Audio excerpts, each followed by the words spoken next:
তিতলি নাম এবং মন যেন একে অপরের পরিপূরক। তিতলি কলকাতায় থাকা এক নামী কোম্পানিতে উচ্চ পদে কর্মরতা। কলকাতার উচ্চবিত্ত বলতে যা বোঝায় তাই সে। অফিস থেকে ফিরে এসে এক কাপ কফি নিয়ে বসে যায় তার 15 তলা ফ্ল্যাটের ব্যালকনিতে। সারাদিনের কর্মব্যস্ততা তাকে অনেকটাই ক্লান্ত করে তোলে। সে জীবনে সবকিছুই পেয়েছে, নাম, যশ, খ্যাতি, পায়নি শুধু তার আকাঙ্ক্ষিত ইচ্ছা। তিতলি তো এসব কিছুই চায়নি। সে চেয়েছিল প্রকৃতিকে ভালোবেসে প্রকৃতির সঙ্গে একাত্ম হয়ে থাকতে। সে ভালোবেসেছিল তার অখ্যাত ছোট্ট গ্রামকে, কিন্তু সেখানে তার থাকা হয়নি। 6 বছর বয়সে তাকে চলে আসতে হয়েছে তার বাবার সাথে বাবার কর্মস্থলে। তার বাবা তাকে করতে চেয়েছিল এক লড়াকু মনের মানুষ।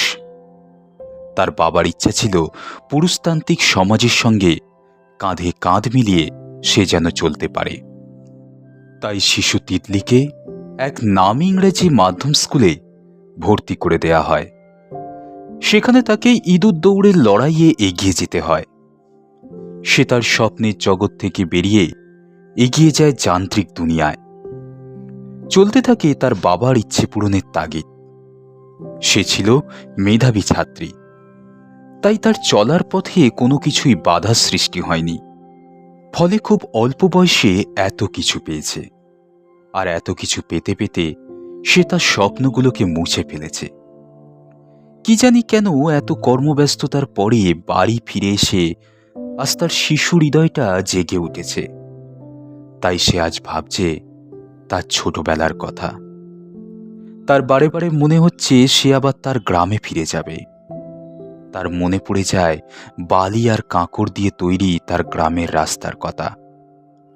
আঁকাবাঁকা রাস্তার দুই ধারে গাছের, ধান ক্ষেত, পুকুর, আর পুকুর থেকে ফেরার পথে আছে অশ্বত্থ গাছ আর শিব মন্দির।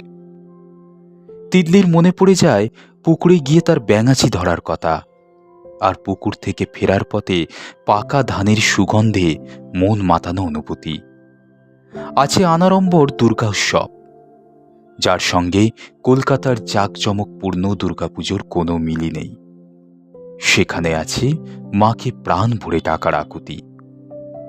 তিতলির মনে পড়ে যায় শরতের ভোরে শিউলি ফুলের গন্ধে তার মন হয়ে যেত আকুল। সে শিশির ভেজা ঘাসের ওপরে দৌড়ে গিয়ে তুলে আনত এক মুঠো শিউলি ফুল, আর বিকেল হলেই তার সঙ্গী হয়ে যেত ফড়িং আর প্রজাপতিরা। সে এক অদ্ভুত অনুভূতি। কেন জানি না তিতলির আজ আবার প্রাণ চলে গিয়েছে সেই দিগন্ত বিস্তৃত মাঠে। তার প্রাণ আজও চায় সেই প্রকৃতিকে। সে চায় উন্মুক্ত হয়ে উড়ে যেতে। সে চায় তার সামান্য চাওয়া পাওয়াগুলো পূরণ করতে। এই যান্ত্রিক বেড়াজালে সে কিছুতেই থাকতে চায় না। কিন্তু কি করবে সে? সে কি পারবে এই ঘেরাটোপ থেকে নিজেকে উন্মুক্ত করতে? তার আজ অনেক দায়িত্ব। বৃদ্ধ বাবা মা তার সাথে। তারা যেভাবে তাকে আগলে রেখেছিল সেও চেষ্টা করে সেইভাবেই তাদেরকে আগলে রাখতে।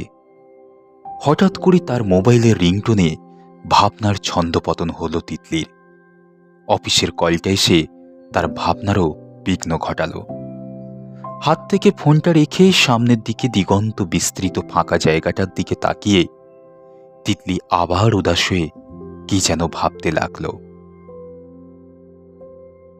কেমন লাগলো স্মৃতি গল্পটি? আমার তো খুব ভালো লেগেছে। আপনাদের কেমন লাগলো আপনারা অবশ্যই কমেন্টস করে জানাবেন। এতক্ষণ যে কণ্ঠটি শুনছিলেন সেটি হলো আমার। আমি রিজু রায়।